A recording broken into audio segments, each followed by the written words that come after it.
Capítulo 5. Sirvo a quem me curou. Após sua tentação no deserto, Jesus voltou para a Galiléia, onde ensinava nas sinagogas e curava os enfermos. Em Nazaré, onde fora criado, foi para a sinagoga no sábado e começou a ler o trecho de Isaías que se cumpria naquele dia.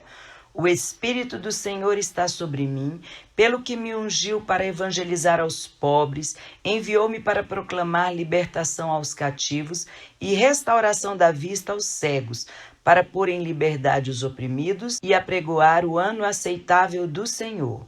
Lucas 4, 18 e 19.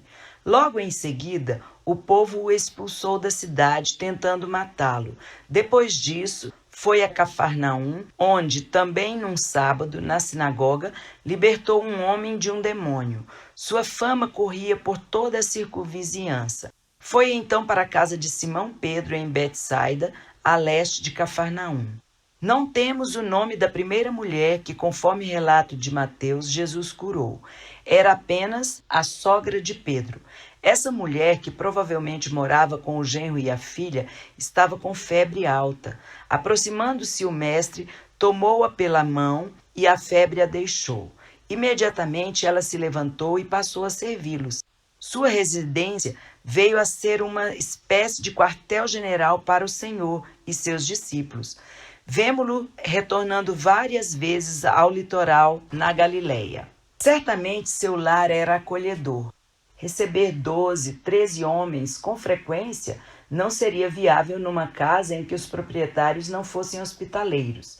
Anos mais tarde, Paulo comentaria que a mulher de Pedro, cujo nome também é uma incógnita, acompanhava o marido em suas viagens pastorais e missionárias. De fazer-nos acompanhar de uma mulher irmã, como fazem os demais apóstolos e os irmãos do Senhor e Cefas. 1 Coríntios 9, 5. É provável que a sogra de Pedro continuasse ajudando a propiciar, nos anos seguintes, o refrigério e descanso de que Jesus e seus discípulos precisavam. Hoje em dia, muitos pregam a Cristo como solução de todos os problemas e enfatizam que um encontro com Ele traz prosperidade e saúde. É verdade que Ele veio trazer consolação, cura e libertação, dar vista aos cegos e entendimento aos simples. Entretanto, não somos salvos para prosperar, mas para servir. Jesus mesmo disse: as raposas têm seus covis, mas o Filho do Homem não tem onde reclinar a cabeça.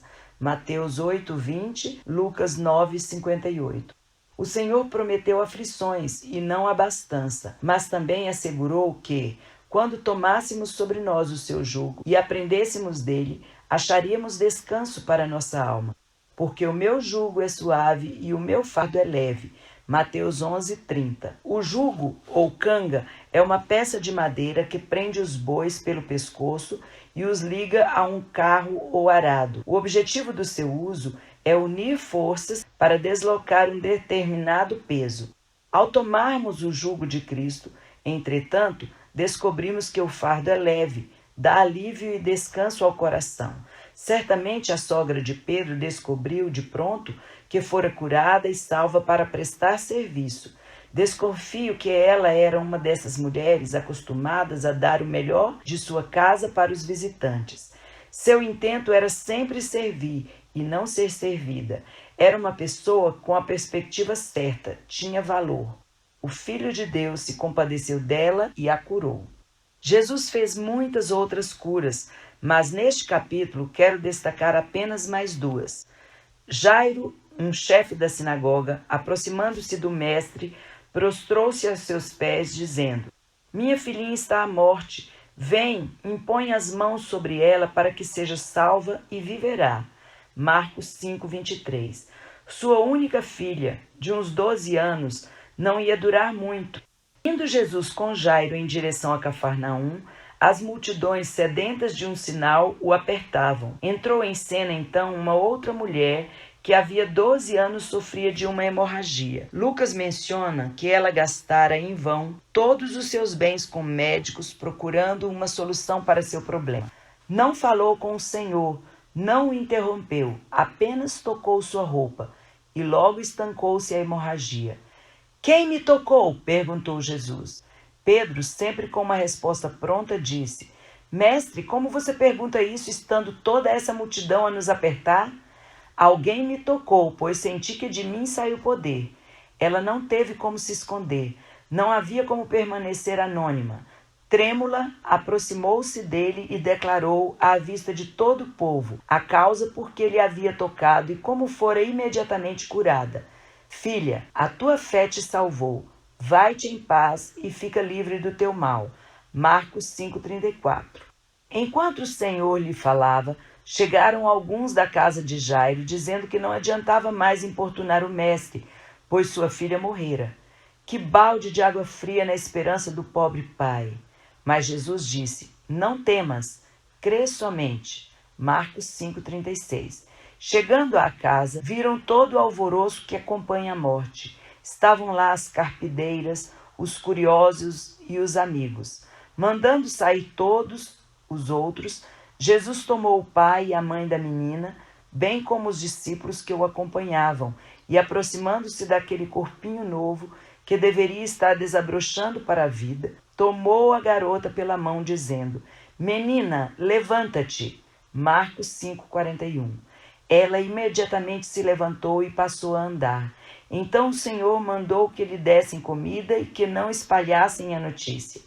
Os 12 anos de sofrimento daquela mulher foram apagados por um toque de fé. Uma menina de 12 anos, que nem pôde exercer sua própria fé, pois estava morta, reviveu pela graça de Jesus. As experiências foram diferentes, mas o Salvador era o mesmo. A Bíblia não revela como foi a vida dessas 3 mulheres após esses milagres, mas tente colocar-se no lugar de uma delas, a sogra febril, a que em 12 anos gastara tudo o que tinha para estancar uma moléstia, ou a adolescente que estivera morta. Carolina era uma missionária americana que trabalhava numa pequena cidade do interior de Minas Gerais. Era parteira, ministrava estudos bíblicos, visitava as pessoas, dava apoio ao trabalho pastoral de seu marido e tinha 2 filhas pequenas para cuidar. Nessa conjuntura, apresentou um sério problema renal.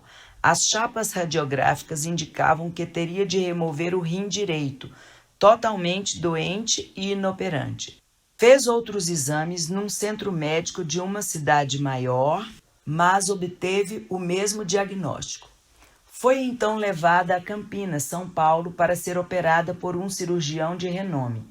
Todos oravam por ela, pedindo forças durante a operação, êxito na cirurgia e bênçãos sobre as mãos dos médicos. Entretanto, no dia anterior à data prevista para a cirurgia, ela fez novas chapas de raio-x. Ao examinar os resultados, o cirurgião chamou-a dizendo: Dona Carolina, por que a senhora veio até aqui?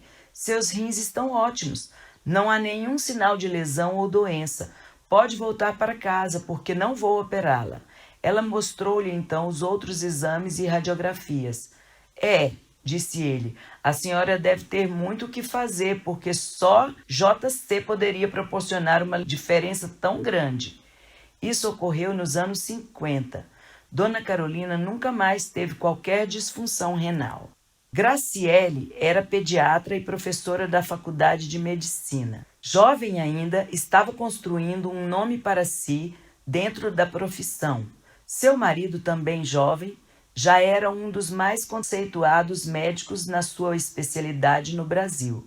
Seu pai era dentista e estava realizando um tratamento dentário nela quando repentinamente faleceu sem completá-lo. Com o misto da dor da perda e os muitos afazeres como profissional, esposa e mãe de 3 filhos, ela não procurou outro odontólogo para completar o tratamento.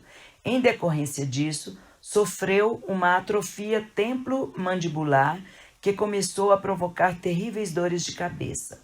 Aliado a essas dificuldades, veio o problema da dependência à dolantina, um analgésico muito forte. Foi nessas circunstâncias que Graciele começou a conhecer a graça de Jesus de modo pessoal. Criada no Evangelho e nos princípios cristãos, ela agora estava aprendendo a clamar pela misericórdia de Deus e a estudar sua palavra, aplicando-a pessoalmente à sua vida. A trajetória foi longa e árdua, e não apenas de vitórias. Enquanto ainda procurava conhecer mais a Cristo, chegou a depender da droga. Sofreu várias intervenções cirúrgicas, teve de abandonar o trabalho. Os filhos pequenos foram praticamente criados por sua mãe. Era uma paciente sofrida e aflita, ovelha que, durante algum tempo, não queria ouvir a voz do pastor. Um dia o Senhor tocou sua vida e a transformou. Graciele leva consigo sequelas de seus anos de dor. Não consegue abrir bem a boca e sua perna ficou com um pequeno defeito. Ela diz que é o sinal de Jacó, que lutou com Deus e o Senhor feriu-lhe a coxa, mas foi curada tanto da ATM, atrofia templomandibular, e da droga, como do coração abatido e rebelde. Hoje é uma mulher de oração, que serve ao Senhor com integridade, à família com carinho e ao povo de Deus em pequenas e grandes coisas. Dá estudos bíblicos, oferece hospedagem, compartilha seus bens, dedica parte de seu tempo como médica em centros de recuperação, escuta irmãzinhas em Cristo carentes de um ouvido amigo, etc. Foi um desespero de causa que o marido de Clarinha procurou o pastor. Não sou crente não, e a gente vai continuar sendo católico, apostólico, romano. Mas ouvi dizer que o senhor, além de pastor, é também psicólogo. Pois é, minha esposa deu de ficar deitada em posição fetal. Não come, não fala conosco, parece que morreu. Ajude-nos, pelo amor de Deus. Na verdade, a depressão pós-parto de Clarinha levou-a ao hospital psiquiátrico, onde a enchiam de drogas calmantes o dia todo, piorando ainda mais seu estado. A primeira vez que o pastor conversou com ela, parecia não ouvi-lo. Pouco a pouco, porém, foi se estabelecendo uma afinidade e um dia ela perguntou de repente: "Minha criança está bem? É menino ou menina?" Após essa primeira vez em que ela saiu de dentro de si, Clarinha melhorou de maneira progressiva e finalmente pediu para ir para casa. Assumiu a criação das filhas e a direção do seu lar. Melhor ainda, recebeu a Jesus como Salvador. Quando a vi pela última vez, ativa na igreja, prestativa com a família e com a vizinhança, era difícil acreditar que um dia estivera tão fora da realidade que mais parecia morta.